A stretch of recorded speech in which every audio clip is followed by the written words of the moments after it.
Let them alone. They are blind guides of the blind. If the blind lead the blind, both will fall into a pit. In the journey of life, full of turns and choices, there is a beloved teaching of Jesus that always shines gently, like a warm lamp in the night. He once said, "Let them alone. They are blind guides of the blind. If the blind lead the blind, both will fall into a pit." This saying is not a harsh judgment, but a loving warning about the importance of choosing a guide for one's soul. The image is so simple and yet so profound. One person who cannot see leads another who also cannot see. A tragic outcome is inevitable. The pit here is not just a physical fall, but also being led astray in faith, an emptiness in the soul, and wrong decisions in life. That teaching gently reminds us to use discernment to recognize what is the light of truth and what is the darkness of ignorance or arrogance. Don't rush to place your trust in teachings that are flashy on the outside, but lack the depth of true wisdom and love. Seek guides who have pure hearts and wisdom illuminated by truth, because a true guide will not only show you the path, but will also give you the light to walk on your own. As a hopeful affirmation, Jesus also proclaimed, "I am the light of the world. Whoever follows me will not walk in darkness, but have the light of life." Continuing the flow of emotion from that warm teaching, let us delve deeper into the land of wisdom, where each philosophy is a ray of light distilled from the Lord's loving warning. These are not just lessons, but little torches lit from the eternal flame of truth, illuminating the spiritual journey for each of us in the desert of doubt and error. Below are philosophies inspired by the teaching, "The blind leading the blind," each an invitation to contemplate, a story by the ancient fireside. Before we begin, we invite you to take a moment to subscribe to the channel, to spread this useful content to relatives and friends. Thank you, and we invite you to listen. 1. Discernment is more important than blind obedience. True faith does not ask us to abandon reason, but to use reason illuminated by faith to recognize the truth. Following a teacher is not about closing your eyes and stepping behind them, but about opening your eyes wide to see the path they are pointing to and to feel the light from that path for yourself. On the shore of the Sea of Galilee, as dusk fell, the Apostle Andrew asked Jesus, "Teacher, there are many teachers out there. They speak profound words and quote the law fluently. How do we know who the real teacher is to follow?" Jesus picked up a pebble and threw it onto the calm surface of the lake, creating spreading ripples. He said, "Andrew, don't just listen to the sound when the pebble hits the water, but look at the ripples it creates. A teacher's words are the same. Don't just listen to the eloquence of the words. Look to see if their actions and lives create ripples of love, forgiveness, and peace. A good shepherd does not call his flock with a rod, but with his own familiar voice and his care." 2. Truth does not depend on position or reputation. A true guide is not defined by the robes they wear, the seat they occupy, or the crowd that follows them. Truth can be found in a humble carpenter, just as it can be absent in a high-ranking priest. The light of truth does not choose where to shine. It only waits for open souls to receive it. One day, a group of Pharisees came to question Jesus as he was teaching the people under an olive tree. One of them, with a smug look, said, "By what authority do you teach? You were not trained in our schools of law." Jesus looked at him, then at the poor people sitting and listening, and said, "When you are thirsty, do you seek a deep well with clear water, or an intricately carved golden vase that is empty inside? The water of life is not found in titles, but in the spring of God. The truly blind person is not the one who cannot see the light, but the one who only looks at the vase and forgets his own thirst. 3. Humility is the eyes of the soul. Only when we admit that we might be blind do we begin the journey to find the light. The arrogance of believing we already know everything is the thickest veil obscuring our vision. The worst guide is the one who never doubts his own wisdom. The Apostle Peter, with his impetuous and confident nature, once said to the Lord, "Teacher, though all may stumble, I never will." Jesus looked at him with a loving and sad gaze. "Peter, you are like a sailor so confident in the strength of his own arms that he refuses to look at the stars for direction. It is that very confidence that will cause you to lose your way in the storm.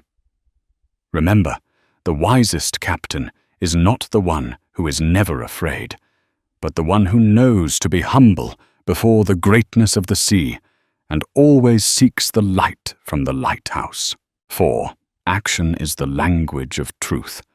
Words can be carried away by the wind, but actions take root in the earth. A true guide will live by what they preach. The path they walk will be the most convincing sermon. If their words and deeds contradict each other, then no matter how beautiful the words, they are just the sound of falsehood. A woman caught in adultery was brought before Jesus. The scribes said, "Teacher, the law of Moses commands that such a person be stoned. What do you say?" They wanted to trap him with words. Jesus remained silent, bending down to write on the ground. Then he looked up and said, "Let him who is without sin among you be the first to throw a stone at her."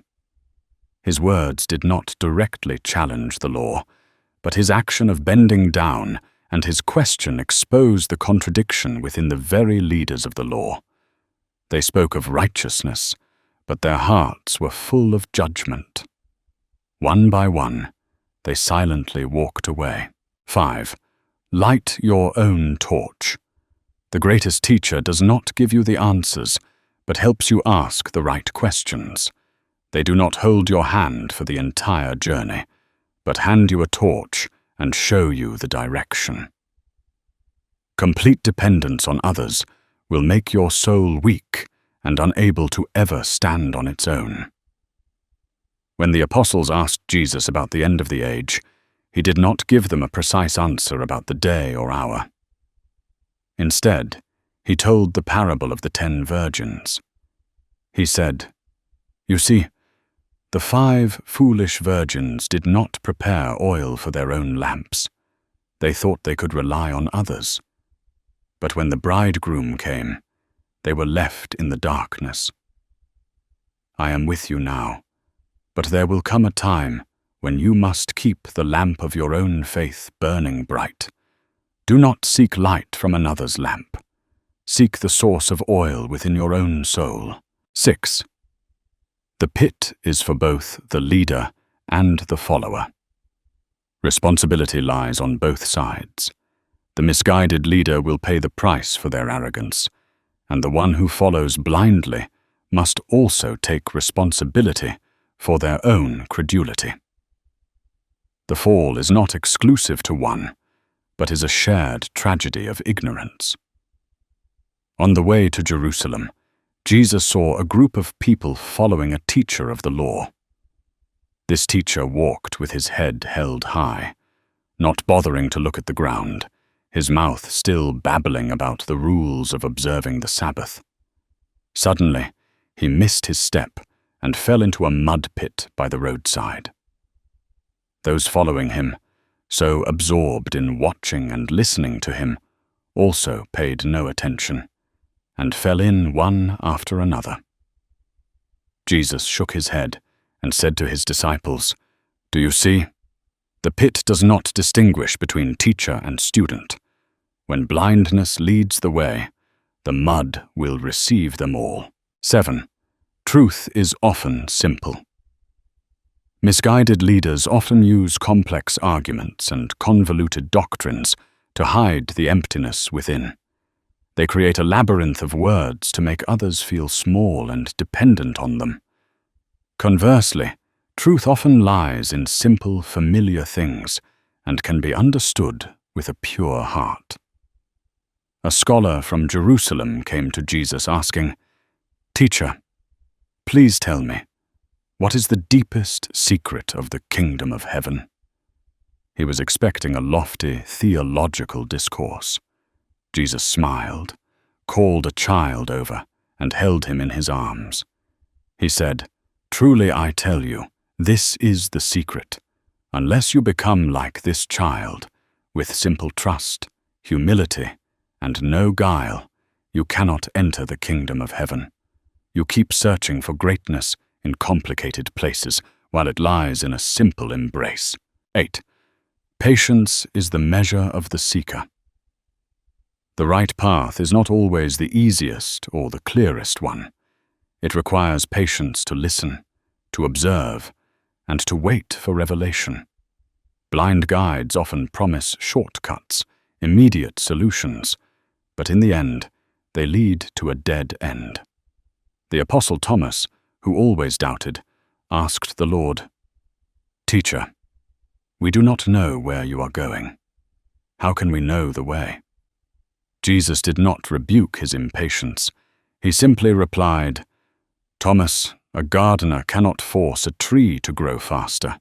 He can only patiently cultivate, water, and wait for the sun. The path of truth is the same. Do not be anxious to find a detailed map. Patiently walk with me each day, and the journey itself will be the way." 9. Love is the litmus test. The ultimate sign of a true guide is not knowledge, power, or eloquence, but love. A teacher without love is like a bright lamp that gives off no warmth. They can illuminate, but they cannot warm or heal. When Jesus washed the disciples' feet, Peter refused. The Lord said to him, "If I do not wash you, you have no part with me." After washing all their feet, he said, "You call me teacher and Lord, and you are right. So if I, your Lord and teacher, have washed your feet, you also ought to wash one another's feet. I give you a new commandment, that you love one another. By this all people will know that you are my disciples, if you have love for one another." He did not say they would be known by their miracles or knowledge, but by their love. That is the light that never deceives. 10. The true light not only shows the way, it becomes the way. The final and most profound philosophy is that the supreme guide is not just the one holding the lamp, but is the light itself. They do not just talk about the truth, they live and embody that truth. Following them is no longer following an instruction, but merging with the source of light itself. Before entering his passion, Jesus said to his bewildered disciples, "Let not your hearts be troubled. In my Father's house are many rooms." And when Thomas again asked about the way, the Lord gave an answer that was not a direction, but an affirmation of his very being. "I am the way, the truth, and the life." He is not just the guide to the destination. He is the destination. That is the final invitation. Do not just seek the guide, seek the way itself. Before we continue today's journey of discovery, we hope you will take a moment to leave a comment and share your feelings.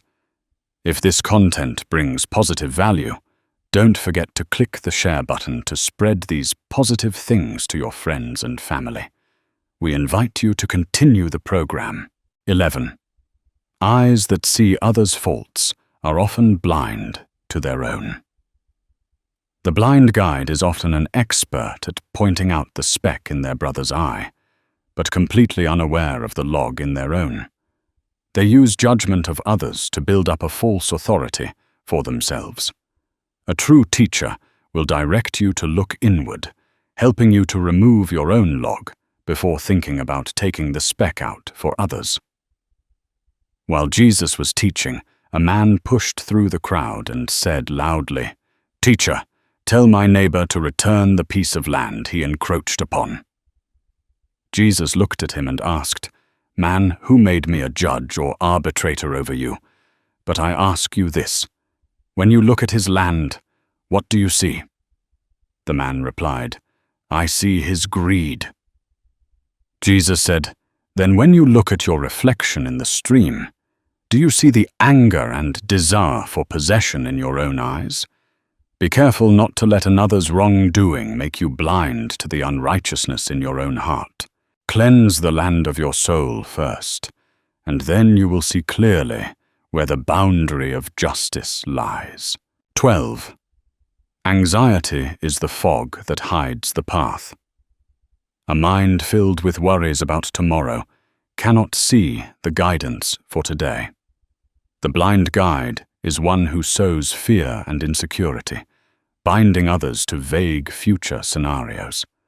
The clear-sighted guide teaches you surrender, helping you to focus on the present step, because only there do we truly meet God. Martha bustled about in the kitchen, her heart full of anxiety, preparing a lavish meal for Jesus. She looked at her sister Mary, who was sitting at the Lord's feet, and said with irritation, "Lord, do you not care that my sister has left me to serve alone?" Jesus gently replied, "Martha, Martha, you are anxious and troubled about many things. Your anxiety is like dust rising from the road, making you unable to see the honored guest who is right here in your home. Only one thing is needed, and Mary has chosen that good part. Sit down here. Let peace wipe the dust from your mind, and you will see everything more clearly." 13. A true guide points to heaven, not to himself. False teachers always seek to draw attention and worship to themselves. They want to be the answer. In contrast, true teachers are humble signposts. They are like John the Baptist, always saying, "One who is more powerful than I is coming after me." They are the finger pointing to the moon, and they rejoice when you see the moon, instead of continuing to look at the finger. A group of people from a distant village came to Jesus, saying, "Teacher, we have followed Teacher A, then Teacher B, and each one says they have the ultimate truth. Who should we believe?" Jesus pointed to a grapevine laden with fruit nearby and said, "A branch cannot bear fruit by itself. It must remain attached to the vine to receive life. A wise teacher never says, 'Draw life from me,' but will say, 'Look, I will show you how to connect to the true vine.' If anyone wants you to cling to their branch, be careful, for that branch may already be severed from the root." 14. Silence is the room where the soul meets the light. The world is full of noise, and blind guides often use that very noise, slogans, promises, debates, to attract the crowd. They fear silence, because in silence, falsehood is exposed. A true teacher will lead you into the quiet place of your soul, where you can hear the whisper of truth. The apostles returned from a preaching trip, their hearts full of excitement, recounting what they had done. Around them, the crowd gathered more and more, the atmosphere extremely noisy. Jesus saw the fatigue and agitation in their eyes and said, "Come away by yourselves to a desolate place and rest a while." Peter wondered, "But teacher, the people need us." The Lord replied, "A bell can only ring out when it is empty inside.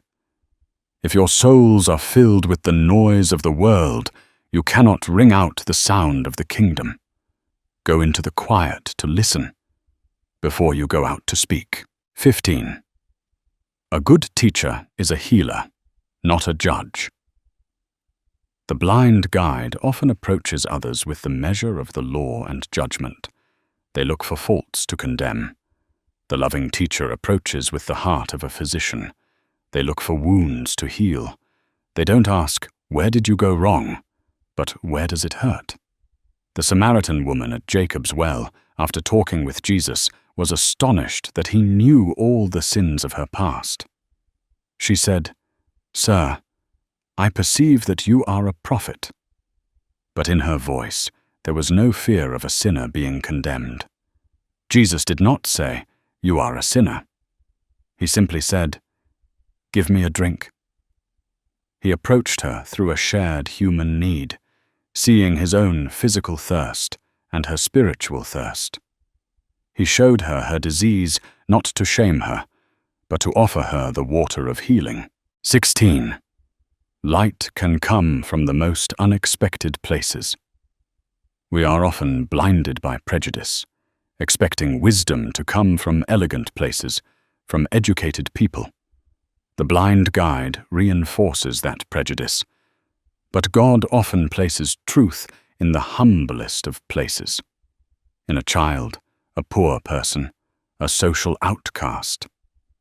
Knowing how to see the light in unexpected places is the sign of a clear-sighted soul. When the chief priests and scribes saw the miracles Jesus did and heard the children shouting his praises in the temple, they were indignant and said, "Do you hear what these are saying?" They could not accept that truth could come from the mouths of children. Jesus replied, "Yes, have you never read, 'Out of the mouth of infants and nursing babies you have prepared praise'?" He taught them that sometimes, to see the kingdom of heaven, one must bow down very low, low enough to look into the clear eyes of a child. 17. The truth may hurt feelings, but a lie will cost the soul. The blind guide often says what others want to hear. They give you a sedative of false comfort instead of a bitter medicine that can save your life. The true teacher loves you enough to speak the truth, even if that truth makes you uncomfortable at first, because they care more about the salvation of your soul than about your affection for them. The rich young ruler came to ask Jesus the way to holiness. He had kept all the commandments. He wanted to hear a word of praise, an easy confirmation. But Jesus gave him a painful truth. "Go, sell all you have, give to the poor, and come, follow me." Hearing this, the man went away sad. Jesus watched him go and said to the disciples, "I could have told him easy words, that he had done enough. He would have been happy, but his soul would still be chained by his wealth." Love must sometimes take the form of a painful truth in order to break the chains that they cannot see for themselves. 18. The Good Shepherd seeks the lost sheep. He doesn't wait for it to return on its own. A teacher who only sits on a platform and preaches lofty truths without caring for those who are lost is a teacher blind to human suffering.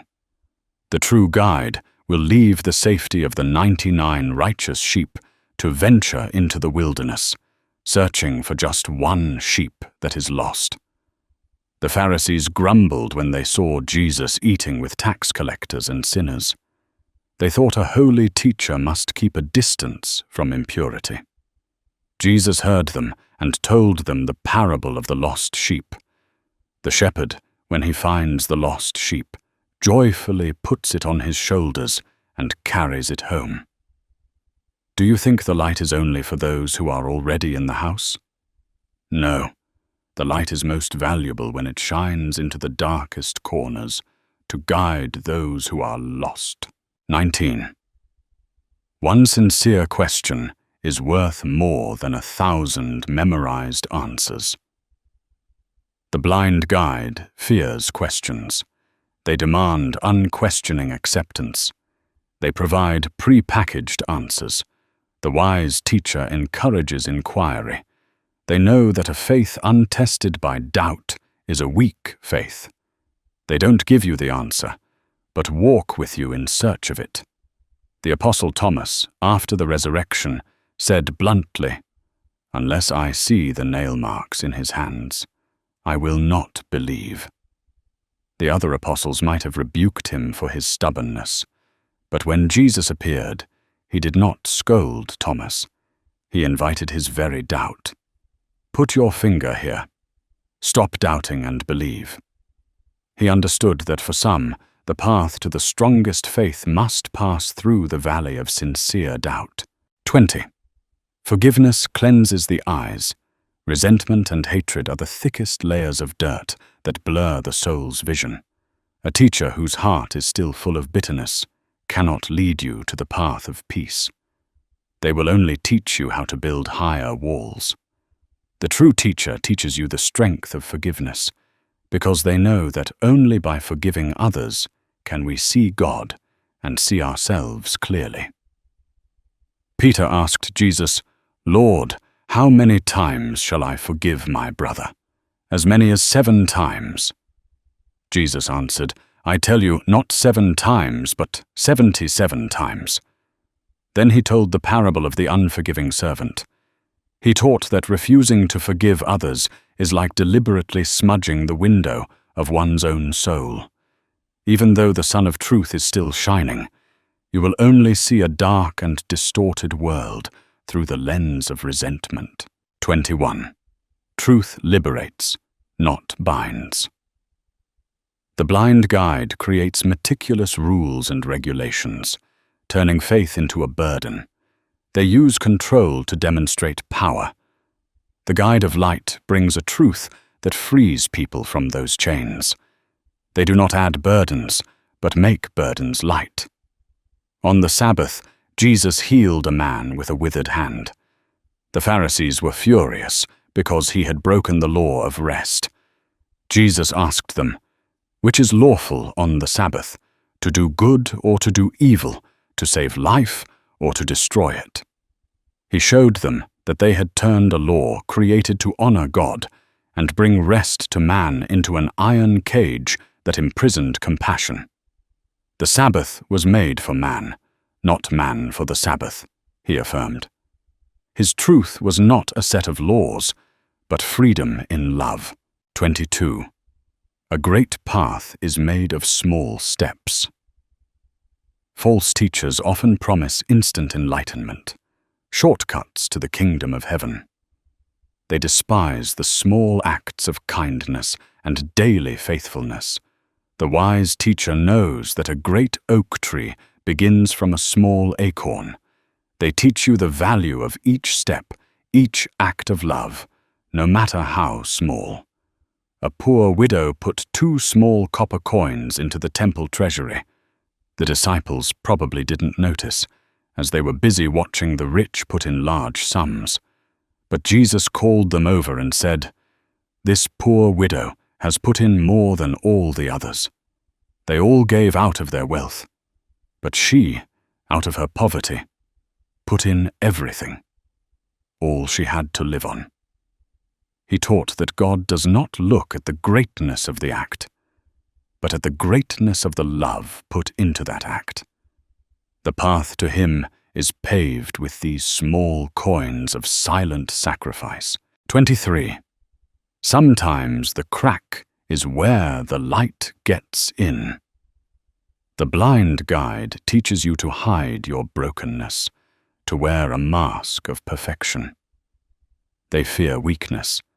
The true teacher shows you that it is precisely in our brokenness, in our admission of weakness, that we can receive grace. Pain is not a pit, but can be a doorway. When Jesus heard that Lazarus was sick, he did not go at once. He allowed death to happen. When he arrived, both Martha and Mary reproached him in their grief. "Lord, if you had been here, our brother would not have died." They saw death as a failure, an end. But Jesus stood before the tomb and wept. He entered into their pain with them. And it was from that place of ultimate loss and brokenness that he called Lazarus forth, showing that the power of resurrection is demonstrated most powerfully from within the heart of death. 24. It is better to walk alone in the light than with a crowd in the darkness. The power of the crowd can create an illusion of safety and correctness. The blind guide often exploits this psychology, pulling everyone onto a wide, easy road. The true teacher will warn you that the path to life is narrow, and few find it. Do not fear the loneliness of walking in the truth. When Pontius Pilate asked the crowd, "Which one do you want me to release to you, Barabbas or Jesus?" the crowd shouted, "Barabbas!" They chose a rebel over the Son of God. The disciples at that moment must have been terrified by the crowd's choice. Jesus, in his silence, taught a great lesson. Truth is not decided by majority vote. It is better to stand alone with God than to stand with the whole world in error. 25. The seed of truth is already in you. A good teacher helps it sprout. The false teacher believes you are an empty vessel, and they must pour their knowledge into you. They impose their views on you. The true teacher believes that the kingdom of God and the seed of truth are already within you. Their role is like that of a gardener, to clear the stones, to water, and to create the conditions for that seed to grow towards the sun on its own. Jesus often used parables. He did not explain everything in detail to everyone. He said, "He who has ears to hear, let him hear." He told the story of the sower, of the mustard seed. He provoked, asked questions, and allowed the truth to sprout in the hearts of his listeners according to their readiness. He trusted in the ability to recognize truth that God had placed in each person, and he came only to awaken it. 26. Gratitude is the compass that points to the light. A negative guide will teach you to look at what you lack, at the injustices, at the bad things in the world. They nurture resentment and self-pity. The wise guide will teach you to practice gratitude. Gratitude readjusts your vision, helping you to recognize the blessings that are present, and from there, to see God's presence even in the most difficult circumstances. After healing 10 lepers, only one of them, a Samaritan, returned to thank Jesus. The Lord asked, "Were not all 10 cleansed? Where are the other 9?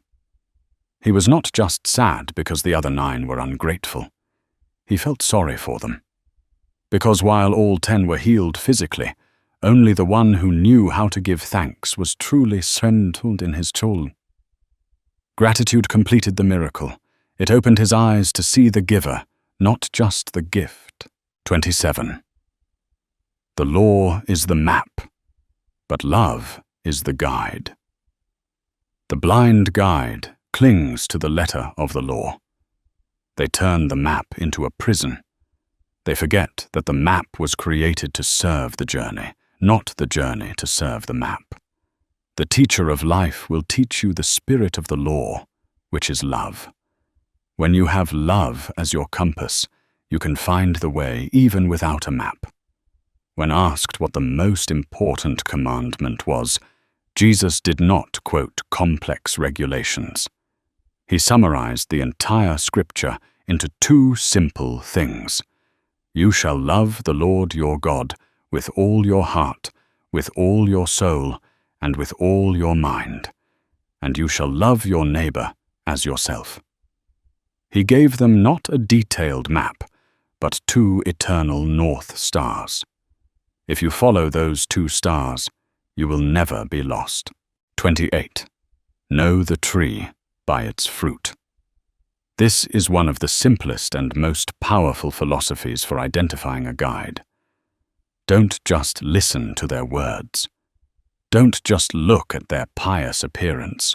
Look at the fruit that their life and teachings produce. Do those teachings bring peace, joy, patience, kindness, goodness, faithfulness? Or do they only create division, arrogance, fear, and judgment?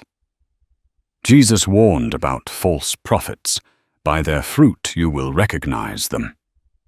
He used an unmistakable image from nature. A good tree bears good fruit, but a bad tree bears bad fruit. A thorn bush cannot produce grapes. This is the ultimate test. Take a step back and observe honestly. Have the lives of those who follow this teacher become better, more loving, more free? The answer will tell you about the tree. 29. Sometimes you must get lost to find the right path. The blind guide often paints a picture of a straight and easy path, making people fear any deviation. But the teacher who understands the human soul knows that sometimes it is the stumbles, the times we get lost, that are the most valuable lessons. Like the prodigal son, he had to go to the very end of his error to realize the value of his father's house.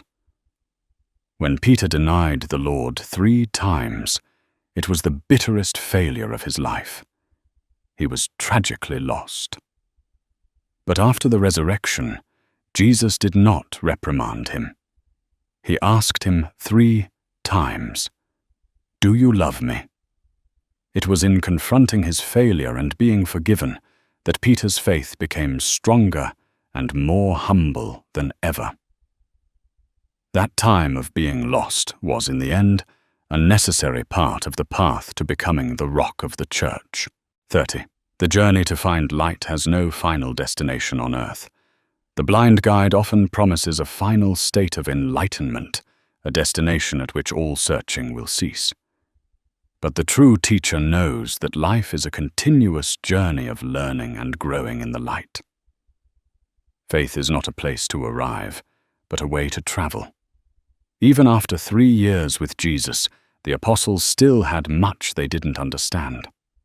Right before he ascended, they were still asking him about restoring the kingdom of Israel. Jesus did not give them a final answer. He said, "You will receive power when the Holy Spirit comes on you, and you will be my witnesses to the ends of the earth." He did not give them a destination, but a mission, a new journey. He taught that the goal is not to stop when you have seen, but to continue walking, to bring the light you have received to others in an endless journey of love and service. Before we continue today's journey of discovery, we hope you will take a moment to leave a comment and share your feelings. If this content brings positive value, don't forget to click the share button to spread these positive things to your friends and family. We invite you to continue the program. 31. The purity of the heart is more important than the cleanliness of the hands.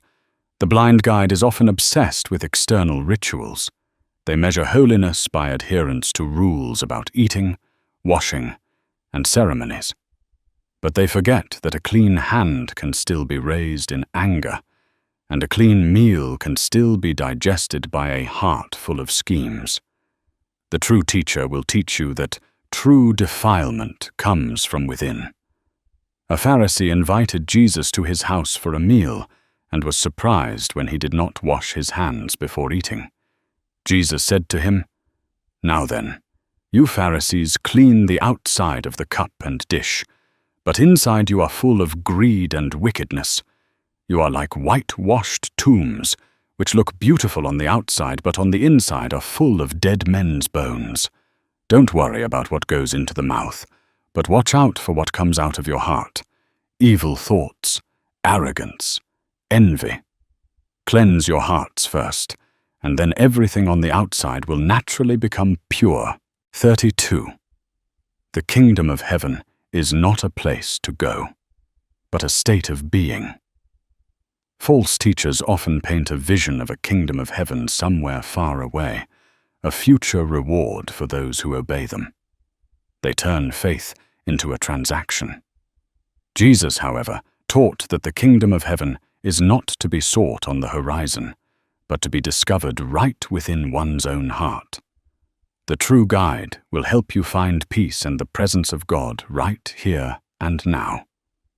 When asked when the kingdom of God would come, Jesus replied, "The kingdom of God does not come with observable signs, so that people will say, 'Here it is,' or 'There it is,' because, behold, the kingdom of God is within you." A disciple, Judas, not Iscariot, was still puzzled. How can the kingdom of heaven be in me when my heart is still so full of turmoil? Jesus replied, "When you clean a room to welcome an honored guest, do you go looking for the room elsewhere? You clean the very room you are in.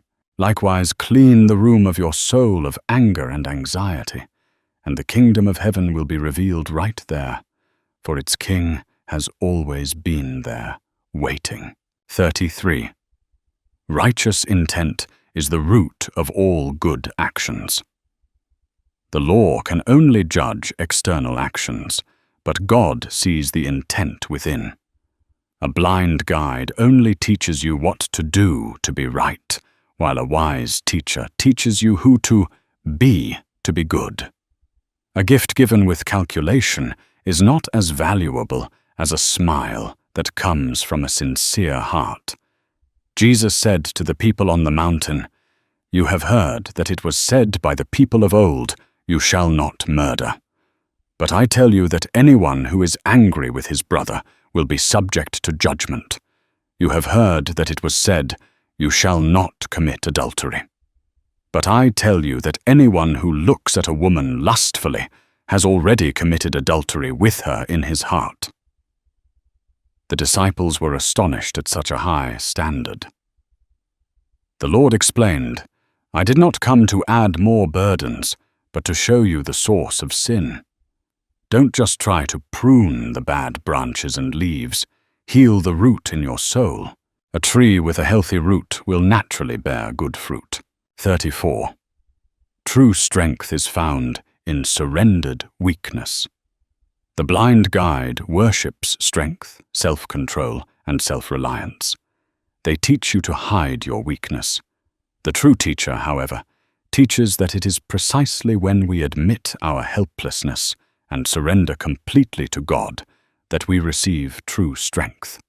A boat can only go fast when it raises its sails to catch the wind, not just by relying on the rower's strength. Paul, many years later, recounted that he had pleaded with the Lord 3 times to take away the thorn in his flesh. But the Lord answered him, "My grace is sufficient for you, for my power is made perfect in weakness." This lesson originates from Jesus himself. Facing death in the Garden of Gethsemane, he did not display superhuman strength, but showed human vulnerability.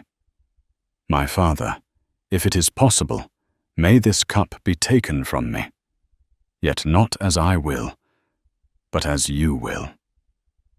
It was in that weak obedience that he conquered the world. 35. Whoever tries to save his life will lose it. The world and its blind teachers teach us to accumulate wealth, fame, knowledge, security. They believe that happiness comes from having and holding. Jesus taught a paradoxical philosophy. True happiness and life only come when we dare to give, to let go, to lose ourselves for something greater. A grain of wheat must die and decay to produce many kernels. A young man came to Jesus asking, "What must I do to inherit eternal life?"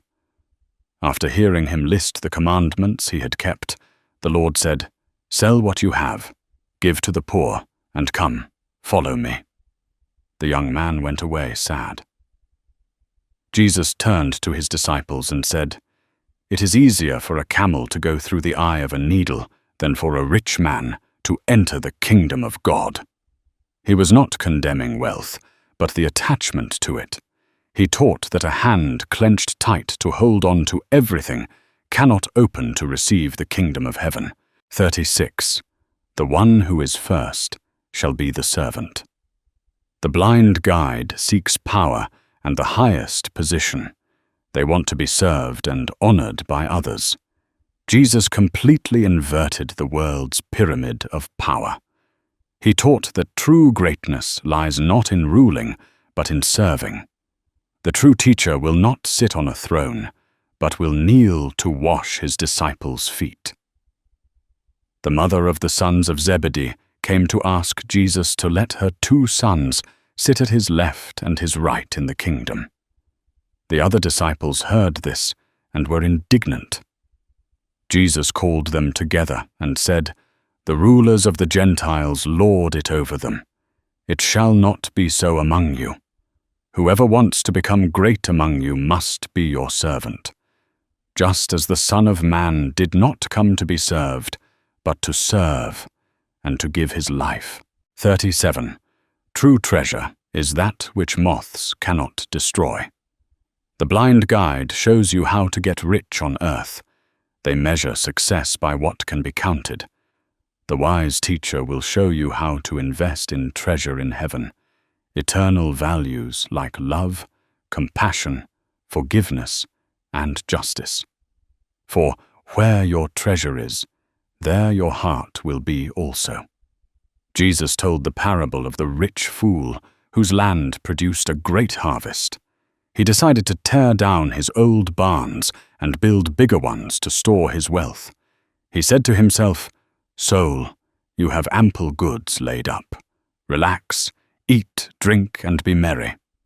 But God said to him, "You fool, this very night your life will be demanded from you. Then who will get what you have prepared for yourself?" Jesus concluded, "This is how it will be with whoever stores up things for themselves, but is not rich toward God." He taught that true security lies not in what we possess, but in who we are. 38. Faith is not the absence of doubt, but action in spite of doubt. The blind guide demands absolute faith, without a cloud of doubt. They consider doubt a sin. The true teacher understands that faith is not a static state, but a dynamic journey. It is the courage to step out of the boat and walk on the water, even when you feel the wind of doubt blowing hard. When Peter saw Jesus walking on the water, he said, "Lord, command me to come to you on the water." The Lord said, "Come." Peter stepped out, but when he saw the wind, he was afraid and began to sink. He cried out, "Lord, save me." Jesus reached out his hand and caught him, saying, "You of little faith, why did you doubt?" He didn't rebuke him for having doubt, but for letting that doubt overcome his act of trust. Peter's faith was not in the fact that he wasn't afraid, but in the fact that he dared to step out of the boat. 39. Judge, not lest you be judged. This is one of the core teachings that distinguishes between a guide of light and one of darkness. The blind guide often uses judgment as a tool to control and elevate themselves. They are quick to label and condemn. The true teacher teaches compassion. They know that everyone has a story and a burden. They invite empathy instead of condemnation. The woman caught in adultery was dragged before Jesus. According to the law, she had to be stoned. It was a clear judgment. But Jesus did not participate in that cycle of judgment. He was silent and wrote on the ground. Then he said one sentence that changed everything. "Let him who is without sin among you be the first to throw a stone at her." He did not judge the woman, nor did he judge her accusers. He simply held up a mirror for them to see themselves. 40. Your journey is unique. Do not compare it to others. The false teacher often creates competition in the spiritual life. They compare the achievements, progress, or level of piety of one person to another, causing either envy or pride. The true teacher will teach you that every flower blooms in its own way and in its own time. Your path with God is a personal relationship and cannot be compared. Jesus told the parable of the workers in the vineyard. Some worked from early morning, some at noon, some for only the last hour. But when it was time to pay, the owner paid them all the same wage. Those who worked first complained. The owner replied, "I am not being unfair to you, or are you envious because I am generous?" Jesus taught that God's grace is not a reward based on merit. Don't look at the person next to you to see what they received. Focus on your relationship with the generous owner. 41. Many parts, but one body. The blind guide often creates division. They say, "Our group is right, they are wrong." They build walls of exclusive truth. The true teacher teaches unity in diversity. Like a body that has many different parts, eyes, hands, feet.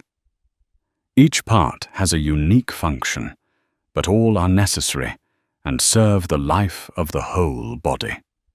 Although Jesus chose 12 apostles as pillars, he also loved and accepted countless others, the women who followed him, people like Nicodemus or Joseph of Arimathea. When the Apostle John said, "Teacher, we saw someone driving out demons in your name, and we told him to stop," Jesus replied, "Do not stop him. Whoever is not against us is for us." He showed that his body was much larger than the disciples could imagine. 42. God's time is not measured by man's hourglass. Impatience is a form of blindness. The blind guide often promises immediate results and urges hasty actions. They lack the patience of faith. The wise teacher will teach you to trust in God's timing. The farmer plants a seed and must wait, trusting in the natural process. The spiritual life requires that same patience. The disciples, especially those with zealous nationalist spirits like Simon, always wanted Jesus to act, to overthrow the Roman yoke. They asked him, "When will you restore the kingdom to Israel?" Jesus replied, "It is not for you to know the times or dates, but you will receive the power of the Holy Spirit." He shifted their focus from when, man's time, to what, God's power, and what to do, become witnesses. 43. The path of service begins with the smallest tasks. The false teacher often talks about lofty ideals and grand actions, but ignores the concrete needs right in front of them. They want to change the world, but are unwilling to help a beggar. The true teacher teaches that love is expressed through small, concrete acts of service. Giving a cup of cold water to a thirsty person is serving God himself. In the parable of the final judgment, the king does not ask people, "How much did you pray?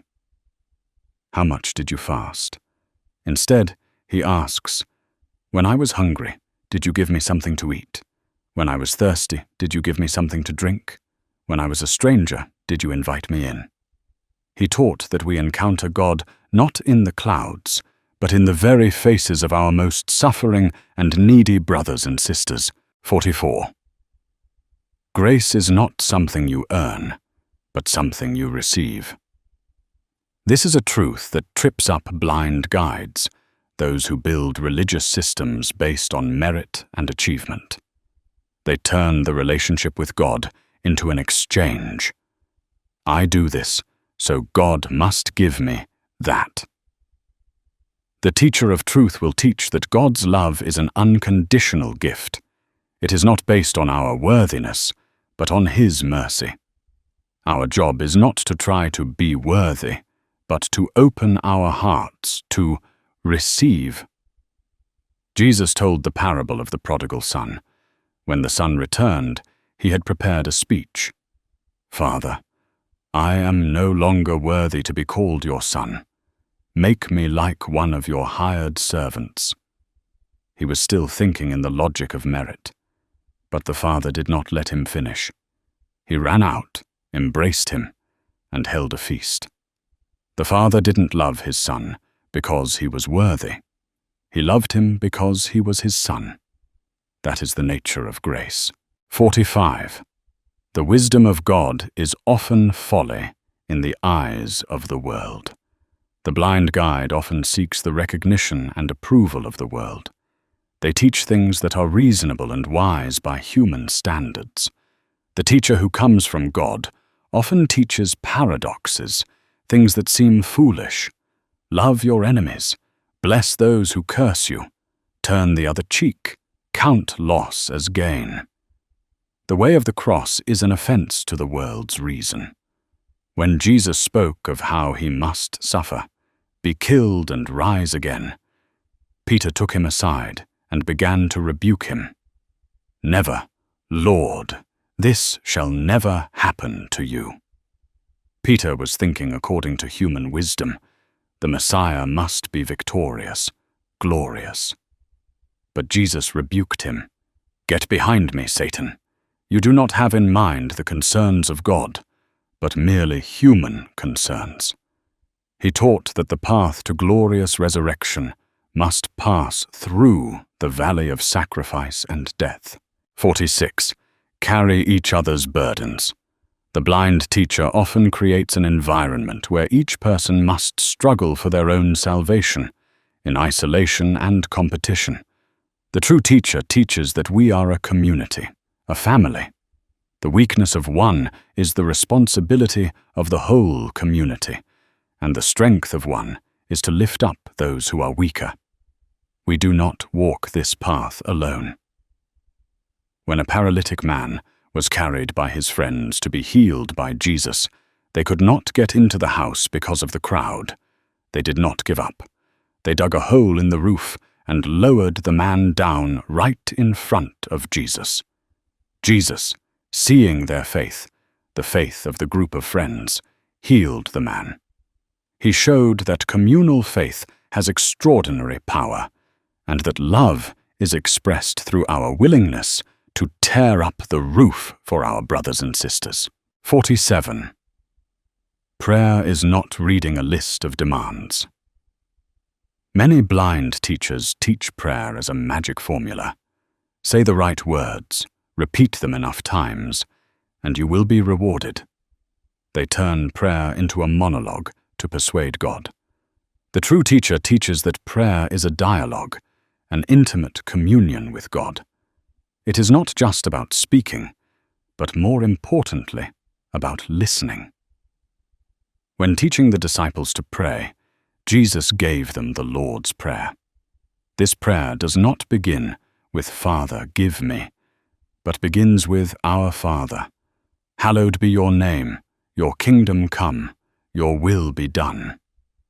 He taught that true prayer begins by turning our hearts toward God, seeking His will before presenting our own needs. It is an act of reordering the heart's priorities. 48. A miracle is a sign, not a performance. The blind guide seeks and uses wondrous things to attract and control the crowd. They see miracles as proof of power. The true teacher performs miracles not for show, but as a sign of compassion and an invitation to repent. The miracle is not the destination, but the door opening to a deeper faith. After multiplying the loaves to feed 5,000, the people were excited and wanted to make Jesus king. They were attracted by the miracle of a full stomach. But Jesus withdrew. The next day, he said to them, "You are looking for me, not because you saw the signs, but because you ate the loaves and were filled." Then he directed them from physical bread to the bread of life. He used the miracle not to satisfy their curiosity, but to awaken a deeper spiritual hunger. 49. The path is not a straight line, but a dance between trust and action. Blind teachers often lay out a clear plan, a 5-step or 7-step formula to reach perfection. They create an illusion of a straight, controllable path. The true teacher knows that the faith journey is more like a dance than a march. It has steps forward, steps back, turns, and the most important thing is to never let go of your dance partner, who is God. The lives of the apostles are proof of this. They followed Jesus, then they ran away. They proclaimed him, then they denied him. They understood, then they doubted. But Jesus never gave up on them. He patiently invited them back into the dance. He taught that spiritual maturity is not about never falling, but about learning to get up and continue dancing with grace. 50. All the law and the prophets are contained in love. This is the ultimate philosophy, the lighthouse that illuminates all others. A guide can have all knowledge, all power, all adherence to the law. But if they do not have love, they are still blind. Love is the final test, the only measure. Any teaching, any action that does not spring from love and does not lead to love is a path leading to the pit. A scribe came to ask Jesus, "Of all the commandments, which is the most important?" He wanted to test his knowledge. Jesus did not give a complicated answer. He summarized all the wisdom of the Scriptures into a single truth. Love the Lord your God with all your heart, and love your neighbor as yourself. There is no commandment greater than these. He gave us the master key, the unquenchable torch. When you are confused, not knowing who to follow or what to do, ask yourself, which path shows the most love? Which choice will increase the amount of love in the world? That is the path of light.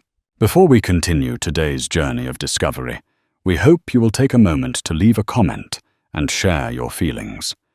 If this content brings positive value, don't forget to click the share button to spread these positive things to your friends and family. We invite you to continue the program. 51. True freedom is not doing what you want, but wanting what is good. The blind guide often preaches a false freedom, which is the indulgence of instincts and limitless desires. They say, "Do whatever makes you feel good." But that is the path to slavery, to one's own passions. The true teacher teaches that true freedom is the ability to choose what is good, what is right, even when it is difficult. It is liberation from the chains of the ego. A group of people questioned Jesus about his saying that the truth will set you free. They replied proudly, "We are Abraham's descendants and have never been slaves to anyone." Jesus replied, "Very truly I tell you, everyone who sins is a slave to sin. A free ship is not a ship without a rudder, drifting with every current. A free ship is one with a wise captain, who uses the rudder to steer it to a safe harbor, despite the high waves and strong winds. Your freedom is the same. It lies not in letting go, but in mastering the ship of your soul to steer it toward the good. 52. Tradition is a guide, not a jailer. Good tradition is like a path cleared by many wise generations before us, helping us not to get lost in the jungle. But the blind guide turns that path into a wall. They worship the rules, but forget their original purpose. The wise teacher will respect tradition, but not let it stifle the spirit of truth and love. When the disciples plucked grain to eat on the Sabbath, the Pharisees accused them. Jesus replied, "The Sabbath was made for man, not man for the Sabbath." He recounted the story of David eating the consecrated bread in the temple when he was hungry. He taught, "Tradition is like a fence around a well. built to protect the precious water. But if someone is dying of thirst right next to it, and you forbid them from approaching for fear they will damage the fence, then you have turned the guide into a jailer. Mercy is greater than any rule. 53. Seek holiness in ordinary things. The false teacher often directs people to extraordinary spiritual experiences, great signs, and grand ceremonies. They make people believe that God is only present in special places.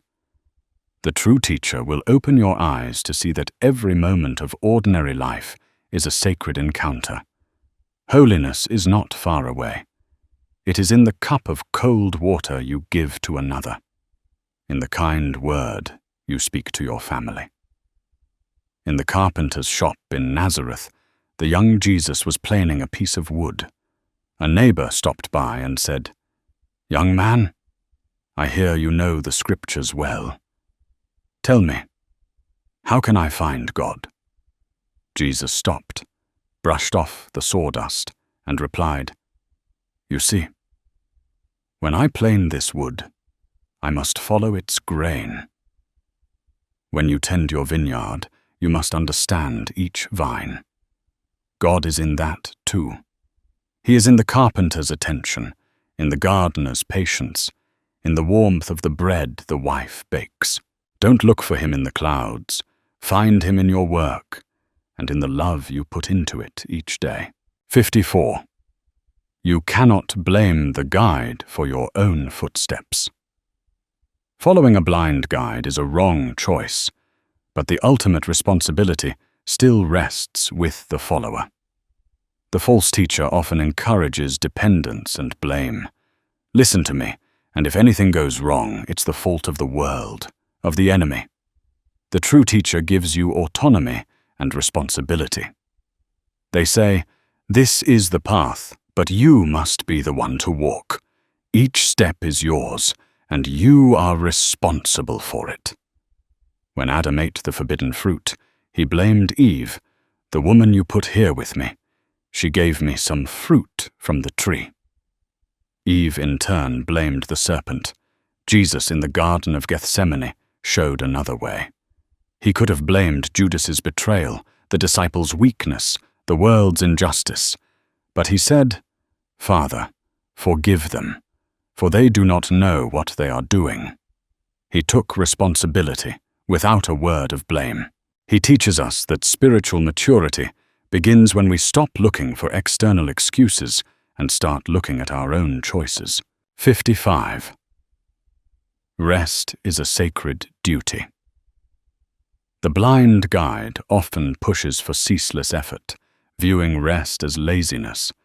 They create a sense of guilt when people are not doing something. But a bow that is always strung will break. The teacher of life teaches that rest, silence, the doing nothing, Sabbath, is an essential part of regenerating energy, of listening, and of remembering that the world continues to turn without our constant effort. It is an act of surrender. After the disciples returned from their preaching trip, filled with joy but physically exhausted, Jesus did not urge them to report their achievements immediately. He said, "Come away by yourselves to a desolate place and rest a while." He showed them that in order to give, they must first be filled. In order to serve, they must first be healed. Rest is not selfish. It is the necessary preparation for the long journey of service. 56. Do not turn the past into a gilded cage. The blind teacher often idealizes the past. They talk about the golden age of faith, about our fathers of old, and use it to criticize the present. They make people fear the future and regret the past. The wise teacher respects the past and learns from it. But they live in the present and look to the future, because they know that God is the God of the living, not of the dead. Some Jews came to Jesus and said, "In Moses' time, our ancestors ate manna from heaven. What greater sign can you perform?" They were trapped in the glory of the past. Jesus replied, "It was not Moses who gave you the bread from heaven. It is my Father who gives you the true bread from heaven. For the bread of God is the one who comes down from heaven and gives life to the world." He taught them not to look backward for the manna that had melted, but to open their hearts to receive the bread of life that was present right before them. 57. A blessing is more powerful than a curse. The blind guide often uses words to divide, condemn, and curse those who do not follow them. Their energy is one of negativity. The teacher of light teaches the creative power of blessing. To bless others, even your enemies, is not an act of weakness, but an act of participating in God's creative and healing work. On the mountain, Jesus taught, "Love your enemies and pray for those who persecute you." This stunned the disciples. How could that be possible? But Jesus explained that you may be children of your Father in heaven. He causes his sun to rise on the evil and the good. When we bless, we are imitating the action of God, bestowing light and life without discrimination. A blessing has the power to break the cycle of hatred. 58. Hope is not vague optimism, but a way of seeing. The blind teacher offers a cheap optimism.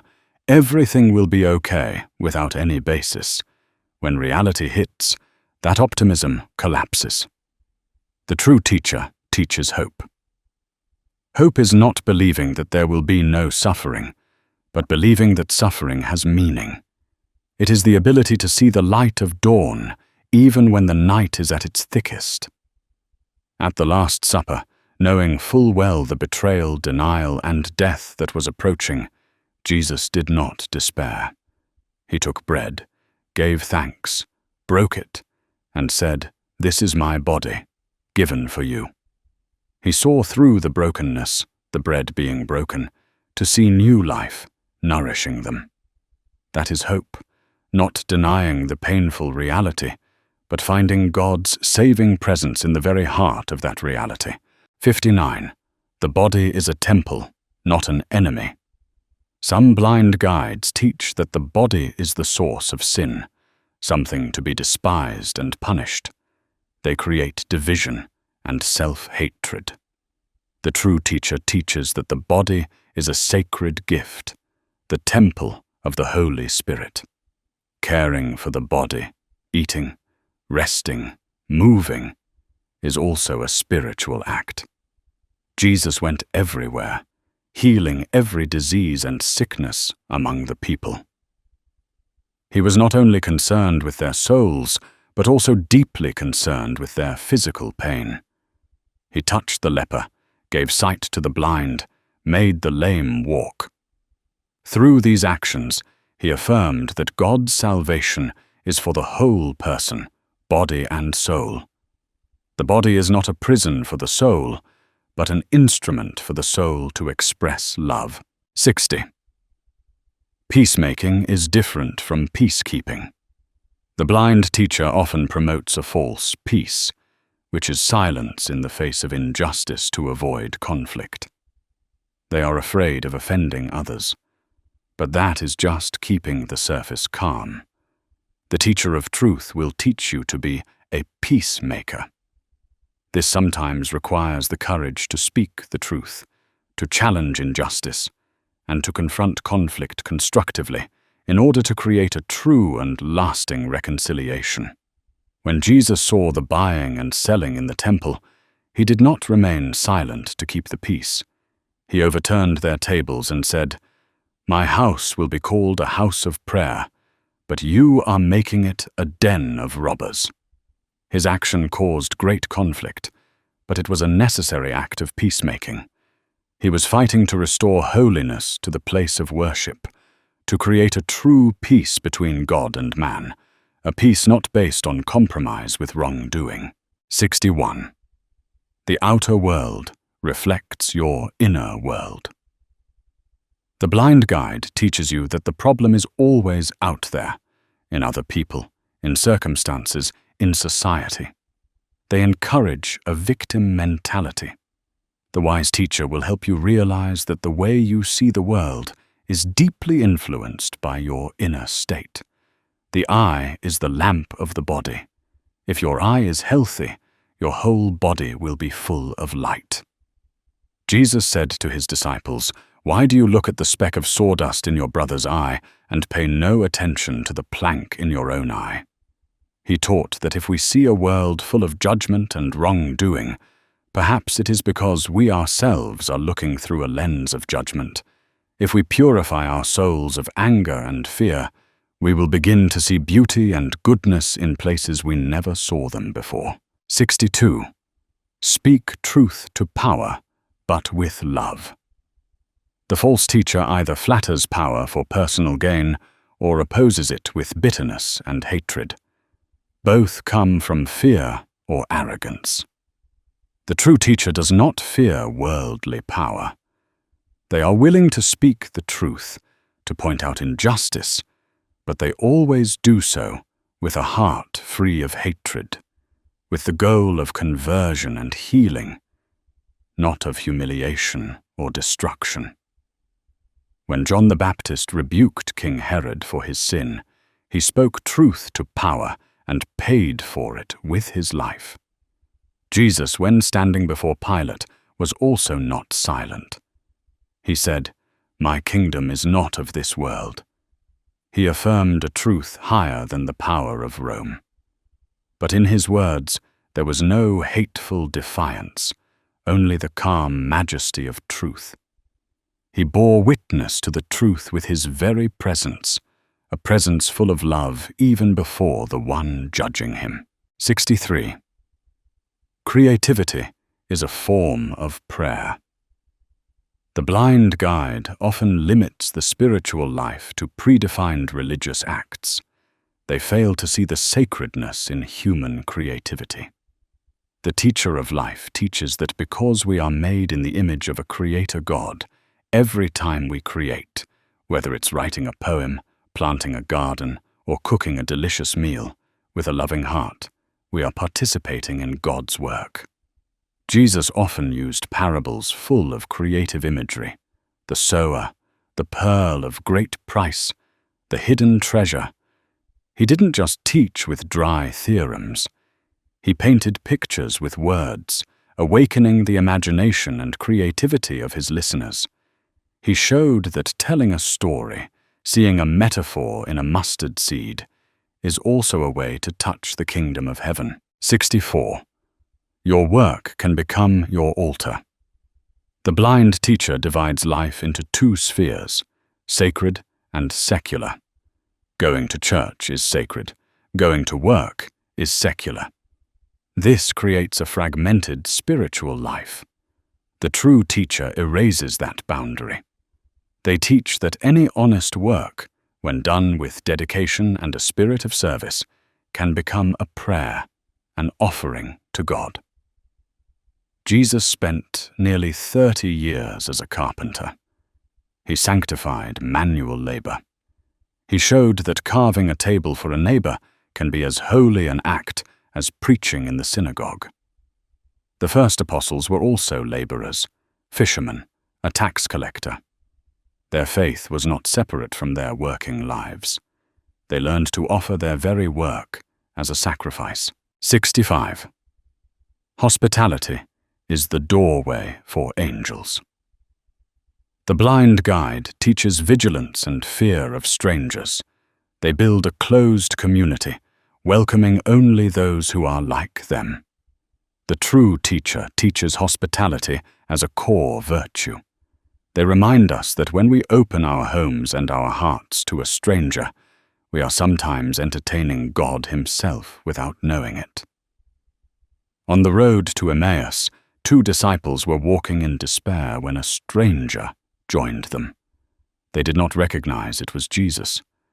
But when they reached the village, as it was getting dark, they invited the stranger to stay. "Stay with us." It was in this act of hospitality, in the shared meal, that their eyes were opened and they recognized him. Hospitality turned an ordinary encounter into a divine one. 66. Justice for the weak is the heartbeat of God. The blind guide often preaches a self-centered spirituality, focusing only on personal salvation while forgetting social responsibility. They ignore systemic injustice. The teacher of truth always stands with the oppressed, the poor, the voiceless. They teach that you cannot love an unseen God if you do not fight for justice for your visible brother and sister. In his first sermon at Nazareth, Jesus read from the prophet Isaiah, "The Spirit of the Lord is on me, because he has anointed me to proclaim good news to the poor. He has sent me to proclaim freedom for the prisoners and recovery of sight for the blind, to set the oppressed free." This was his mission statement. His love was not an abstract emotion. It was a concrete action aimed at restoring dignity and justice to the least of these. 67. Cherish mystery. The blind guide claims to have the answer to everything. They do not accept uncertainty. They try to explain every mystery, turning God into an object that can be fully grasped by reason. The wise teacher will teach you humility before mystery. They know that there are things beyond human understanding, and that contemplating mystery in awe is more important than arrogantly analyzing it. Nicodemus, a scholar, came to Jesus at night. He tried to understand rebirth with his reason. How can someone be born when they are old? Jesus did not give him a scientific answer. He spoke of the wind. The wind blows wherever it pleases. You cannot tell where it comes to or where it is going. He invited him to step out of the safety zone of what could be explained and into the world of trust and mystery. 68. Joy is an act of resistance. In a world full of suffering and injustice, the blind guide might preach a gloomy seriousness, a pessimistic attitude. But the teacher of life teaches that joy is not naivety in the face of pain, but a conscious act of resistance. True joy does not depend on external circumstances, but springs from a deep trust in God's love and providence. It is a declaration that light is stronger than darkness. Even knowing the passion that was to come at the Last Supper, Jesus said to his disciples, "I have told you this, so that my joy may be in you, and that your joy may be complete." He did not give them safety or prosperity. He gave them joy. This joy is an inner strength, a deep peace that the world cannot take away, an act of resistance against all the forces of death and despair. 69. Sometimes God teaches us through his silence. The false teacher promises a relationship with God that is always full of sweet feelings and clear answers. They do not prepare you for the deserts of the soul, for the times when God seems absent. The true teacher will teach you that God's silence is not abandonment. Sometimes it is an invitation for your faith to mature, a faith no longer based on feelings, but on absolute surrender, even in the darkness. On the cross, Jesus cried out, my God, why have you forsaken me?" It was the cry from the abyss of divine silence. To the world, it was the sound of failure. But to faith, it was the pinnacle of surrender. It was in that seemingly absolute silence that he completed the work of redemption. He taught that even when we feel nothing, God's love is still at work. 70. The greatest legacy is to become a guiding light for others. The journey of seeking light does not end when you have found it for yourself. The blind guide keeps knowledge for themselves to maintain power. The true teacher, after leading you to the source of light, will say, "Now it is your turn." A true legacy is not what you accumulate, but what you give away. The ultimate goal of being guided is to become a guide yourself, with love and humility. Before ascending to heaven, Jesus' final command to his disciples was not, "Keep learning," but "Go and make disciples of all nations."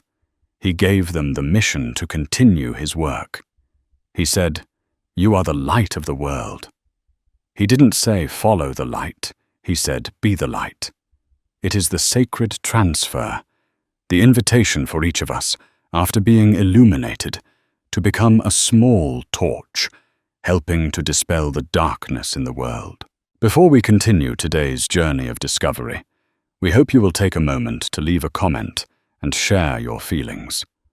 If this content brings positive value, don't forget to click the share button to spread these positive things to your friends and family.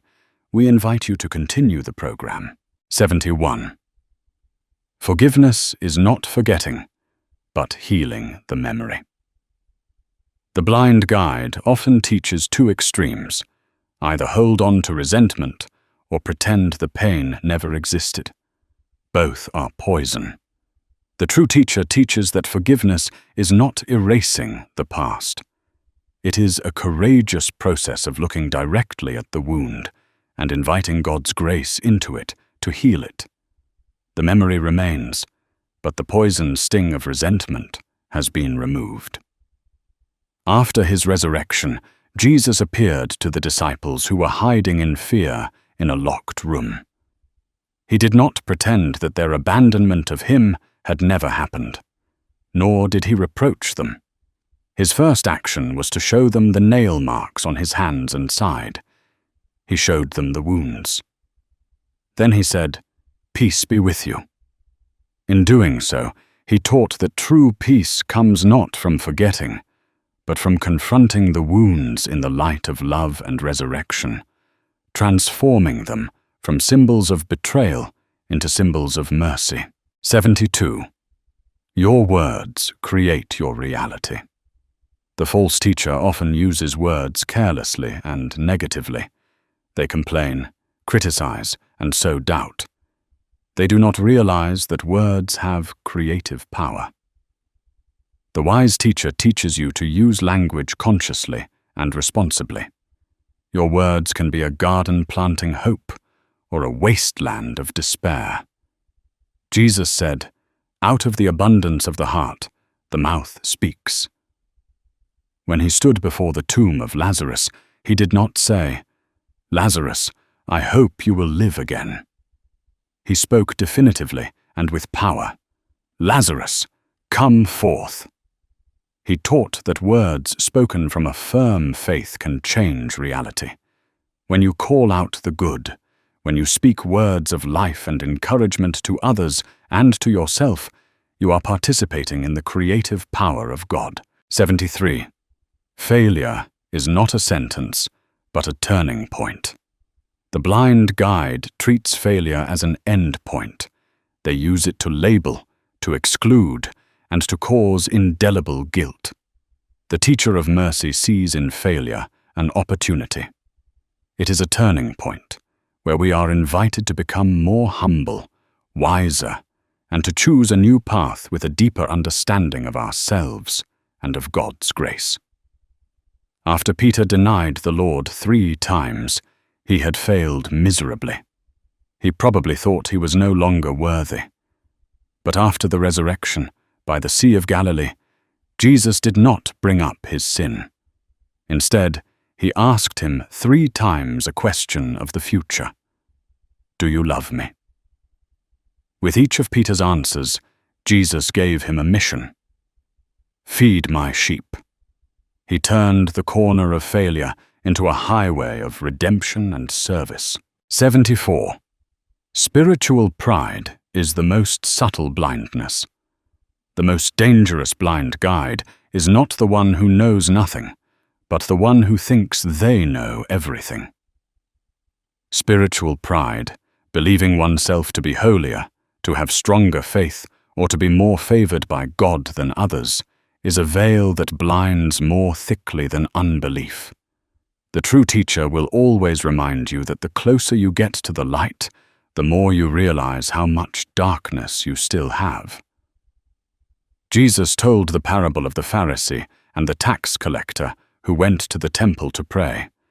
The Pharisee listed his merits. "God, I thank you that I am not like other people." He was blind to his own arrogance. The tax collector stood at a distance, beat his breast and said, "God, have mercy on me, a sinner." Jesus concluded, "This man, rather than the other, went home justified before God." He taught that the humility to recognize one's own shortcomings is the very door through which God's light enters. 75. Temptation attacks. Not when you are weak, but when you think you are strong. The blind guide often teaches that temptation only comes to those with weak faith. But experience shows that the greatest temptations often come after resounding spiritual successes, when we begin to let our guard down and trust in our own strength. The wise teacher will teach you that humility and vigilance are the most necessary sentinels, especially on the mountain tops. Immediately after his baptism, when he was declared by the Father to be the beloved Son, Jesus was led by the Spirit into the wilderness to be tempted by the devil. The devil did not come when he was unknown, but right after his most glorious moment. It tempted him to use his power for his own benefit. Jesus was victorious through obedience and trust in God's word, not by his own power. He showed that true strength lies not in never being tempted, but in knowing where to lean when temptation comes. 76. Nature is a silent teacher. The false teacher often relies only on books and complex theories. They imprison God within the walls of dogma. The teacher of life will show you that this entire universe is an open scripture. Learn impartiality from the birds of the air, trust from the lilies of the field. Learn about death and rebirth from a single seed. Nature does not argue. It simply manifests the wisdom of the Creator. Jesus said to the anxious crowd, "Look at the birds of the air. They do not sow or reap, yet your heavenly Father feeds them. See how the flowers of the field grow. Not even Solomon in all his splendor was dressed like one of these." He did not give a complex theological lecture on providence. He simply invited them to open their eyes and read the lesson from the simple creatures around them. 77. Caring for the earth is an act of worship. The blind guide views this earth as just a temporary dwelling, something to be destroyed, so they do not care about preserving it. They create an irresponsibility toward the environment. The true teacher teaches that this earth is God's first creation, a gift given to us to cultivate and care for. Caring for a river, protecting a forest, or planting a tree is an act of worship to the Creator. In the Garden of Gethsemane, when Peter drew his sword and cut off the ear of the high priest's servant, Jesus not only healed the man, he also said, "Put your sword back in its place." This act has a deep meaning. He came to heal, to restore, not to destroy. That spirit applies to relationships between people and all creation.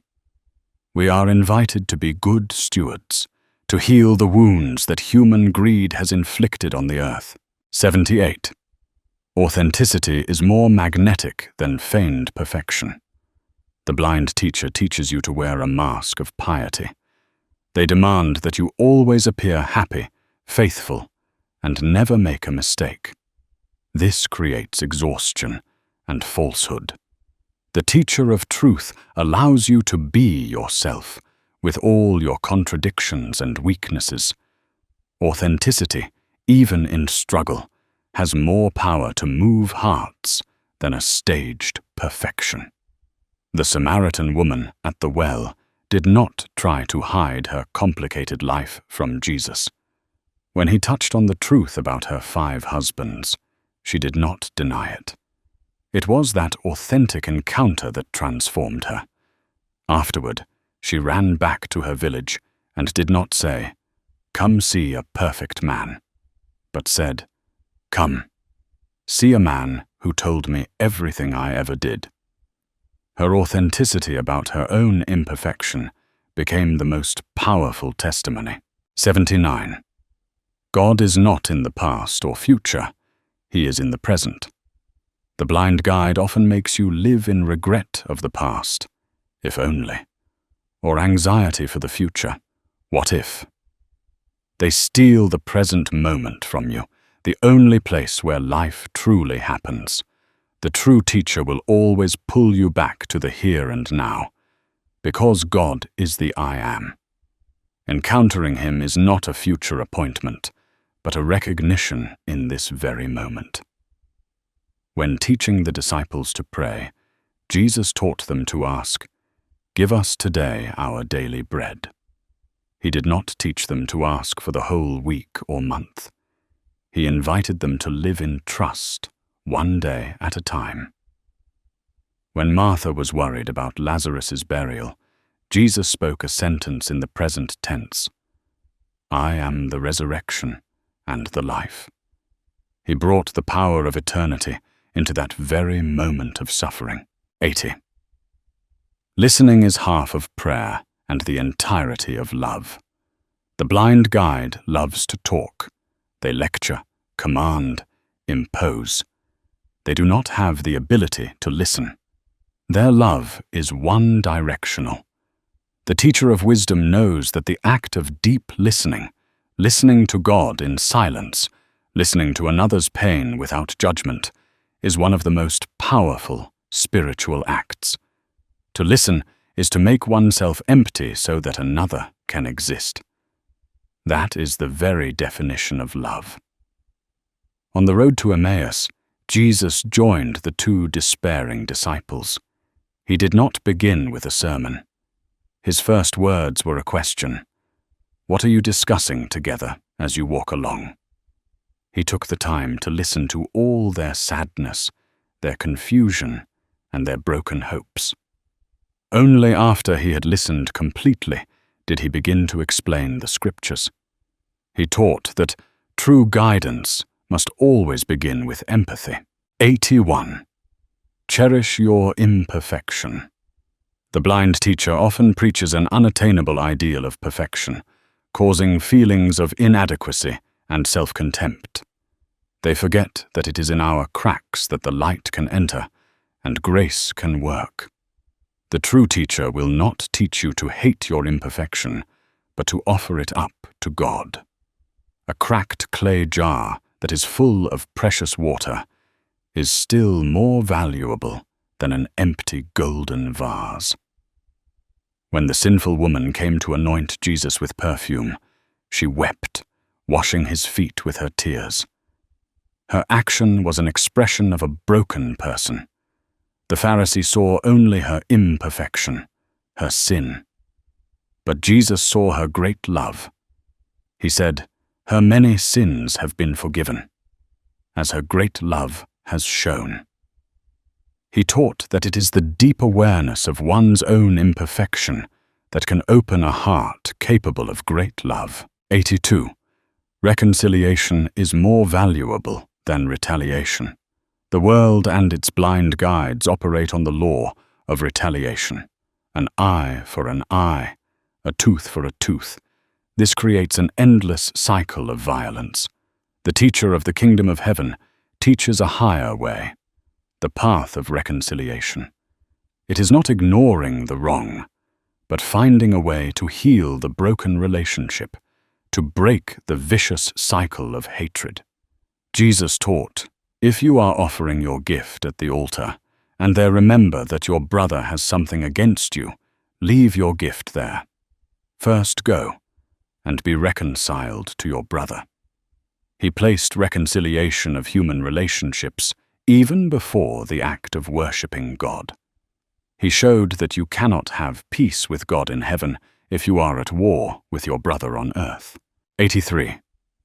Memory is not to imprison, but to transform. The blind teacher often uses memory to imprison others in their past sins. The true teacher teaches of a transformative memory, a remembrance, an amnesis. It is the act of recalling God's saving actions in the past to find strength and hope for the present. At the Last Supper, Jesus said, "Do this in remembrance of me." This, the breaking of bread and sharing, was not just a simple act of recollection. It was an act that made his sacrifice vividly present in the current moment. Every time the disciples did this, the memory of him was not a sadness over a loss, but a transforming power, helping them to become like the bread broken and given. 84. Do not underestimate the power of small things. The blind guide is often captivated by big things, grand projects, impressive numbers. They overlook the value of small, quiet actions. The teacher of wisdom knows that the kingdom of heaven is like a mustard seed, the smallest of all seeds, yet it grows into a large tree. A small act of kindness, a sincere word of encouragement, can have a ripple effect that we can never measure. Jesus did not choose the powerful as his disciples. He chose ordinary fishermen. He did not start an armed revolution. He began by healing one sick person, talking with one woman at a well, and holding one child in his arms. He taught that to change the world, you do not need to do great things. You only need to do small things with great love. 85. Kindness without wisdom can be harmful. The blind teacher often teaches a naive kindness, a giving without discernment. But sometimes, giving money to an alcoholic can be harming them. The true teacher teaches a love that is accompanied by wisdom and discernment. Sometimes, love requires saying no, setting healthy boundaries, and helping others face the consequences of their actions so they can truly grow. Jesus said, "Do not give dogs what is sacred. Do not throw your pearls to pigs." This is not a teaching of contempt, but a counsel of discernment. He also said to the woman caught in adultery, "Neither do I condemn you. Go now and leave your life of sin." He showed boundless mercy, but at the same time called for change and responsibility. 86. Your words must be seasoned with salt. The blind guide often speaks bland, empty words, or harsh, bitter words. The wise teacher teaches that your words must be seasoned with salt. Salt has two functions. It enhances flavor, and it preserves food from decay. Your words should be the same. They must have both the flavor of truth and grace, and the ability to preserve, that is, to stop the spread of negative talk, rumors, and division. Jesus said to his disciples, "You are the salt of the earth." He invited them not to become tasteless. When speaking to the Pharisees, his words were sharp, exposing hypocrisy. But when speaking to sinners, his words were full of the sweetness of mercy. He showed that wisdom lies in knowing how to use the right kind of salt for the right dish. 87. Suffering is not punishment, but can be refinement. The blind teacher often explains suffering as God's punishment for some sin. This causes guilt and resentment. The true teacher will not offer easy answers.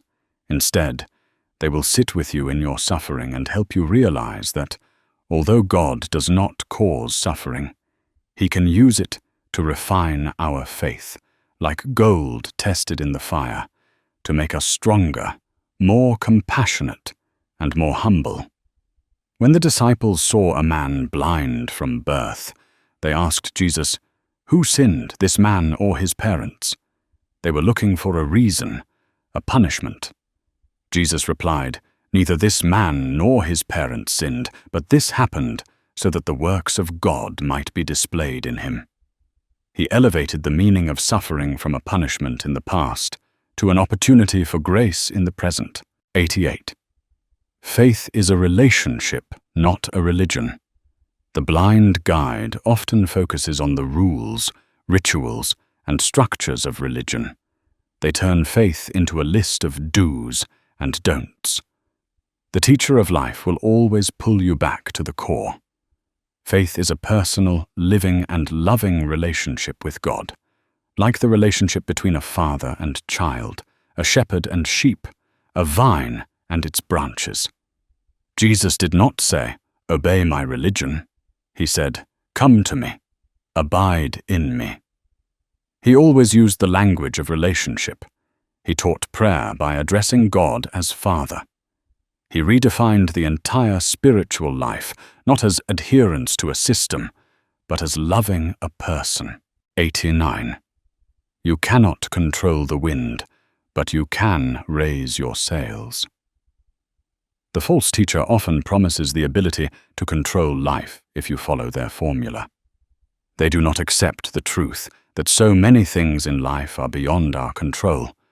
The wise teacher teaches the cooperation between God's grace, tulso, the wind, and human effort, raising the sails. We do not create the wind, but we have a responsibility to recognize the wind and raise our sails to catch it. When Jesus called his first disciples, he saw them working hard all night, catching nothing. He did not magically make the fish jump into the boat. He told them, "Put out into deep water and let down the nets." They obeyed. His grace, the fish, combined with their action, letting down the nets, created the miracle. He taught that faith is not passive waiting, nor is it hopeless striving, but action in trust. 90.